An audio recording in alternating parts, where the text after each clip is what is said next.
قرآن گر جائے یا ورق شہید ہو جائے تو کیا کفارہ ہے؟ قرآن اگر غلطی سے گر جائے یا کوئی بچہ اس کا ورق پھاڑ دے تو کیا کفارہ ہوگا؟ اہلیہ علیم الدین انڈیا سے۔ کوئی کفارہ نہیں ہے، بچہ تو ویسے بھی شریعت کا احکام کا مکلف نہیں ہے۔ بچے کو محبت سے بتا دیں بیٹا قرآن ہے، اس کا ادب کرتے ہیں، اس طرح نہیں پھاڑتے۔ گر جائے تو اٹھا کے رکھ لیں، اس کو چوم کے رکھ لیں، بس اور کچھ نہیں ہے، اس کا کوئی کفارہ نہیں ہے۔ جان کر کوئی مسلمان اس طرح نہیں کرتا۔ پرانے قرآن کو جلانا کیسا ہے؟ کیا پرانا قرآن جو کافی شہید ہو چکا ہو اسے جلایا جا سکتا ہے؟ سخاوت حسین بنگلہ دیش سے۔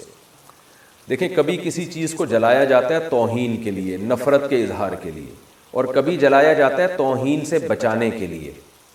مقدس اوراق کو بہت سے فقہاء نے لکھا ہے جلا دیا جائے تاکہ وہ لوگوں کے پاؤں میں نہ آئے اور ان کے پہ لکھے ہوئے نقوش مٹ جائیں، پھر ان کی راکھ کو کہیں دفن کر دیا جائے یا پانی میں پھینک دیا جائے۔ تو حضرت عثمان رضی اللہ تعالیٰ عنہ نے بھی قرآن جلوائے تھے، جو بہت سارے نسخے، کیونکہ وہ سرکاری سطح پہ قرآن کا ایک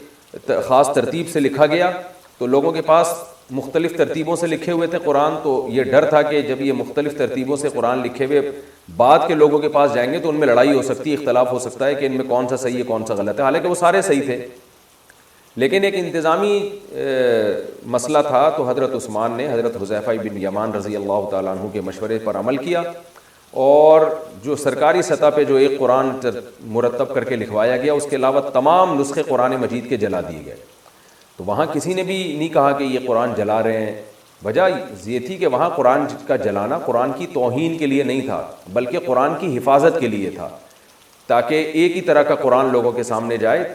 باقیوں کے پاس بھی یہی قرآن تھا، لیکن صورتوں کی ترتیب مختلف تھی، کسی کے پاس سورہ نساء پہلے تھی اور جناب آل عمران بعد میں تھی، کسی کے پاس فلاں صورت پہلے فلاں صورت بعد میں، تو یہ نبی نے اجازت دی تھی جس طرح سے چاہو صورتوں کو جمع کرو، لیکن یہ اجازت سے بعد میں فتنہ پیدا ہو سکتا تھا۔ تو حضرت عثمان رضی اللہ تعالیٰ عنہ نے صحابہ کے مشورے پر عمل کیا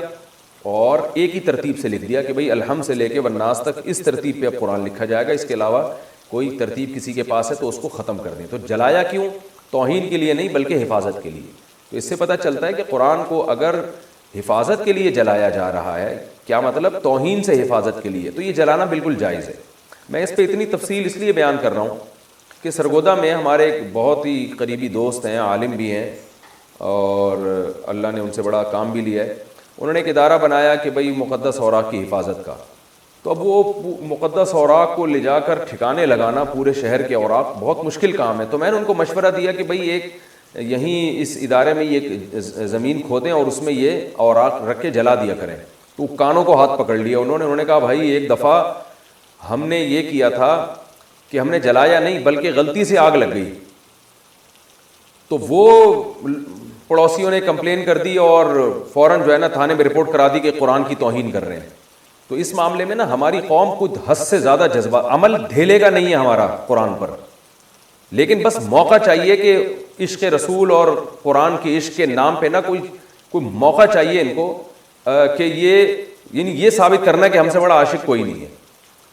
تو بھائی دیکھو تو صحیح ہے کیوں جلا رہا ہے، یہ جلا ہے اس کے ہاتھ سے تیلی گر گئی ہے غلطی سے، یا انہوں نے اس لیے جلایا جا رہا ہے کہ اوراق کی وہ جو اگر وہ جان کر بھی جلاتے تو توہین کی نیت سے تھوڑی جلاتے، وہ تو اس لیے جلاتے کہ ان اوراق کو دائیں بائیں بکھرے پھریں گے، لوگوں کے پاؤں میں آئیں گے تو ہم ان کو ایک جگہ جمع کر کے راکھ بنا کے دفن کر دیتے ہیں۔ لیکن ہماری قوم اس معاملے میں بہت زیادہ جذباتی ہو گئی ہے کہ توہین رسالت کے نام پہ، توہین قرآن کے نام پہ جو ہے نا بے گناہ لوگوں کو بھی نشانہ بنایا جاتا ہے۔ میں مانتا ہوں کہ ظاہر ہے توہین رسالت اور توہین قرآن کا تو اب مسلمان تصور بھی نہیں کر سکتا، لیکن اس کی تحقیق بھی کرنے کے لیے تیار نہیں ہوتے کہ توہین ہوئی بھی ہے کہ نہیں ہوئی ہے۔ کتنے لوگ ہیں جو بے گناہ ہیں، جو ساری زندگی جن کی عشق رسول میں گزری اور رسول کی سیرت کو بیان کرتے ہوئے گزری، ان کی زبان سے کوئی لفظ تھوڑا سا غلط نکل گیا ممبر پہ، یا کوئی تحریر میں کوئی دائیں بائیں ان سے غلطی سے ہو گیا تو وہ اٹھا کے ان کو توہین رسالت کے کیس میں جیلوں میں ڈال دیا گیا ہے۔ تو قوم کو اپنے جذباتی جو پن ہے نا اس سے باہر آنے کی ضرورت ہے، اور یہ جو نعرے ہیں کہ ہم جو ہے نا توہین رسالت کے معاملے میں بس جذبات ہی سے کام لیں گے اور ہم یہی ہمارا ایمان ہے، تو اس سے معاشرے میں جو ہے نا وہ ظلم کا بہت خطرہ ہوتا ہے کہ لوگ ان جذبات کو غلط استعمال کرتے ہیں۔ تو نبی صلی اللہ علیہ وسلم نے ارشاد فرمایا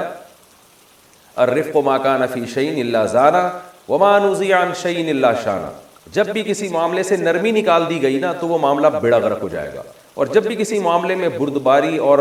نرمی ڈالی جائے گی تو وہ کام سدھرے گا. تو یہ جذباتی پن چاہے کسی بھی معاملے میں ہو, کسی بھی شریعت کے حکم کے معاملے میں ہو, یہ جذباتی پن نقصان پہنچاتا ہے. اس سے دنیا میں امیج بہت خراب جاتا ہے, بے گناہ لوگ اس سے نقصان ہوتا ہے, ان پہ ظلم ہوتا ہے. تو اس لیے نبی صلی اللہ علیہ وسلم کی سیرت ہے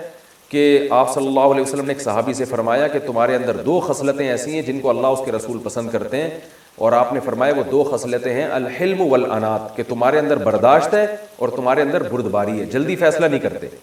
تو کوئی بھی کہیں بھی اس طرح کا کیس ہو, توہین رسالت کا, توہین قرآن کا, آپ کو لگ رہا ہو کہ توہین ہے, تو صرف آپ کا لگنا کافی نہیں ہے, اس میں بہت زیادہ غور و فکر کرنا چاہیے کہ یہ سامنے والا پاگل تو نہیں ہے, مجنون تو نہیں ہے, دوسرا اس کی زبان سے غلط لفظ تو نہیں نکلے, ایسا تو نہیں ہے کہ اس کو اردو میں مہارت نہ ہو اور بیچارہ بولنا کچھ اور چاہتا ہو, نکلتا کچھ اور ہو اس کے منہ سے. تو بہت جلدی یہ فتوے لگا دینا قرآن کی توہین کے, رسالت کی توہین کے, یہ اچھا کام نہیں ہے, شریعت کا یہ مزاج نہیں ہے, اور اس سے معاشرے میں خوف و ہراس پھیلتا ہے, اور اس سے جو لبرل لوگ ہیں ان کو مذہب کے خلاف باتیں بنانے کا موقع ملتا ہے کہ دیکھو یہ مذہبی لوگ کتنے متشدد ہوتے ہیں اور ان کی وجہ سے جو ہے نا کتنا معاشرے کو نقصان ہو رہا ہے. تو ہر مسلمان الحمدللہ عاشق رسول ہوتا ہے, عاشق قرآن ہوتا ہے, ایسا نہیں ہے کہ مسلمان قرآن کی توہین کا تصور بھی کر سکے.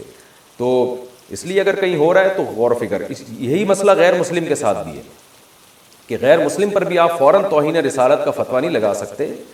اگر اس نے کوئی بات کہی ہے تو اس کے 10 مطلب نکلتے ہیں, تو آپ کو غور و فکر کرنا پڑے گا اس کا مفہوم کیا تھا. اس کو ایسا تو نہیں ہے کہ اس کو ورغلایا جا رہا ہو, یا ایسا تو نہیں ہے کہ اس کی نیت نہ ہو لیکن ہوا کچھ ہو. مثال کے طور پر ایک غیر مسلم کو آپ نے قرآن پکڑایا اور اس کے ہاتھ سے گر گیا, اب فوراً آپ کہیں اس نے جان کر گرایا یا صحیح طرح پکڑا نہیں اور قرآن کی توہین کی ہے, تو آپ بتاؤ اس آپ کے اس عمل سے وہ غیر مسلم اسلام کے قریب آئے گا یا اسلام سے دور ہوگا؟ یقیناً وہ تو دور ہوگا. وہ کہے گا میں نے نہ قرآن گرایا, میرے ہاتھ سے گر گیا. لیکن آپ جناب عشق قرآن کا دعویٰ کر کے لیبل لگا کے کہ ایک دم لوگوں کے, اور یعنی پبلک جو ہے نا ایسے نعروں پہ بہت جلدی اکٹھی ہو جاتی ہے. آپ فوراً کیس کریں گے نا اس کے خلاف تو آپ کو پبلک بہت مل جائے گی. وہ کہے گا یہ ہے عاشق قرآن, اصل میں دیکھو وہ غیر مسلم کے ہاتھ سے قرآن گرا تھا اور اس نے فوراً پکڑ کے دبوچا اور اس کی گردن دبا دی اور اس کو خلاف کیس کر دیا اور یہ کر دیا. اور پھر پولیس والوں کو بھی دھمکیاں دی جاتی ہیں اگر کسی سے غلطی سے قرآن گر جائے, یا ایسا بھی ہوا ہے کہ پوسٹر لگا ہوا ہے سیرت النبی کانفرنس کا, کسی کو یہ خیال ہوا کہ میری دیوار کسی نے پوسٹر لگا کے خراب کر دی ہے, اس نے وہ پوسٹر نہیں پڑھا اور اس نے وہ پوسٹر پھاڑ دیا اور وہ پوسٹر زمین پہ گرا, تو فوراً کہ بھئی یہ ایسے بھی کیسز ہوئے ہیں کہ توہین رسالت کا کیس بنا دیا کہ اس آدمی نے نبی کے نام کی توہین کی ہے, نبی کے نام کو پھاڑ کے معاذ اللہ زمین پہ ڈالا, حالانکہ اس بیچارے نے پڑھا ہی نہیں, وہ تو اپنی دیوار پہ جو نیا رنگ ہوا تھا اس کو رو رہا تھا کہ یار یہ پوسٹر کس نے لگایا ہے. تو اس بیسس پر بھی لوگ اندر گئے ہیں. تو جذباتیت سے نکلنے کی ضرورت ہے. جذباتی نعروں سے جاہل لوگ تو بہت متاثر ہوتے ہیں اور مجمع بہت اکٹھا ہو جاتا ہے, لیکن اس سے لوگ دین کے قریب نہیں آتے بلکہ دین سے دور ہوتے ہیں. تو ہم کسی کو بھی توہین رسالت کی بھی اجازت نہیں دے سکتے, قرآن کی بھی توہین کی اجازت نہیں دے سکتے, پیغمبروں کی توہین کی بھی اجازت نہیں دے سکتے. اس بارے میں تو مسلمانوں کا موقف بہت مضبوط ہے, لیکن اس بارے میں توہین رسالت یا توہین قرآن کے نام پر کسی کو اس کھیلنے کی بھی اجازت نہیں دے سکتے کہ اپنی دشمنی نکالنے کے لیے ان نعروں کو استعمال کرے, مقصد کچھ اور اور لیبل جناب یہ لگایا جائے. تو الحلم والانات جو اسلام کا حکم ہے کہ ہر معاملے میں بردباری, تحمل کے ساتھ, غور و فکر کے ساتھ آپ سوچیں بھائی یہ ہوا کیا ہے, پوری بات سنیں, ایک دم جذبات میں نہ آئیں. تو میں یہ عرض کر رہا تھا پولیس والوں کو بھی بعض دفعہ دھمکیاں دی جاتی ہیں. FIR کٹوانے جاؤ نا کہ بھئی اس نے پوسٹر پھاڑ کے زمین پہ نبی کے نام کا وہ گرائی ہے اور توہین کی ہے, تو اگر وہ بھی انکوائری کرنا چاہتا ہے بعض دفعہ پبلک اتنی پہنچ جاتی ہے تھانے میں کہ پولیس والے کو ڈر ہوتا ہے کہ میں نے FIR نہیں کاٹی تو پھر یہ کل مجھے بھی مار دیں گے جان سے. تو اس جذباتی پن کی اصلاح کی بہت شدید ضرورت ہے, اور 2 انتہاؤں کے درمیان اعتدال کے راستے کی ضرورت ہے. نہ اتنا لبرل بننے کی ضرورت ہے کہ جو چاہے اٹھے نبی کی گستاخی کرتا رہے, قرآن کی توہین کرتا رہے اور ہم اس کو ٹھنڈے پیٹوں برداشت کر لیں, اس کی بھی اجازت نہیں ہے. لیکن ایسا بھی نہیں ہے کہ کوئی مذہبی جنونی اٹھے اور جناب مذہب کے نام پہ, اصل میں تو اس کو اپنا جنون تھا لیکن اس پہ مذہب کا لیبل لگا کے وہ مذہب کو بدنام کرنے کی کوشش کرے اور اس کی وہ تحقیق ہی نہ کرے کہ توہین ہوئی بھی ہے کہ نہیں ہوئی ہے, اس کی نیت کیا تھی, اس کا ارادہ کیا تھا, یہ کرنا کیا چاہتا تھا, ہوا کیا اس سے. تو یہ ان تمام باتوں کو نظر انداز کیے بغیر بس جو ایک جذباتی پن ہمارے معاشرے میں چل رہا ہے اس کو بھی کنڈیم کرنے کی ضرورت ہے اور اس کی بھی حوصلہ شکنی کرنے کی ضرورت ہے. تو اس لیے آپ کے سوال کا جواب ذرا لمبا ہو گیا, میں اب اس کو شارٹ کر دیتا ہوں کہ پرانے قرآن کو جلانا جائز ہے بشرطے کہ آپ کی نیت یہ ہو کہ آپ قرآنی اوراق کو توہین سے بچانا چاہتے ہیں, کیونکہ اس کے الفاظ جب مٹ جائیں گے تو وہ پھر ان کا وہ احترام نہیں رہے گا, کیونکہ اس پہ قرآن لکھا ہوا تھا اس وجہ سے احترام تھا, تو پھر اس جلا کے جو ہے نا اس کو دفن کرنا یا کہیں پانی میں بہانا آسان ہوتا ہے, تو یہ عمل جائز ہے. لیکن پھر میں بتا دوں اگر آپ نے جلایا اور کہیں اڑوس پڑوس میں کوئی بیٹھا ہوا جذباتی آدمی, تو آپ کو طبیعت سے چترول لگا سکتا ہے وہ, اور وہ آپ کے خلاف ایف آئی آر بھی کاٹ سکتا ہے اور قانون کا غلط استعمال کر کے آپ کو اندر بھی کر سکتا ہے. تو فتوے کی روح سے جو مسئلہ تھا وہ میں نے بتایا ہے. قوم کی جذباتیت کی بیس پر آپ کو کیا کرنا چاہیے, قوم میں جو جذبات چل رہے ہیں مارکیٹ میں جس قسم کے, اس کی بیس پر کیا کرنا چاہیے وہ آپ خود بہتر جانتے ہیں, وہ آپ اپنے اڑوس پڑوس کو مجھ سے زیادہ اچھا جانتے ہیں.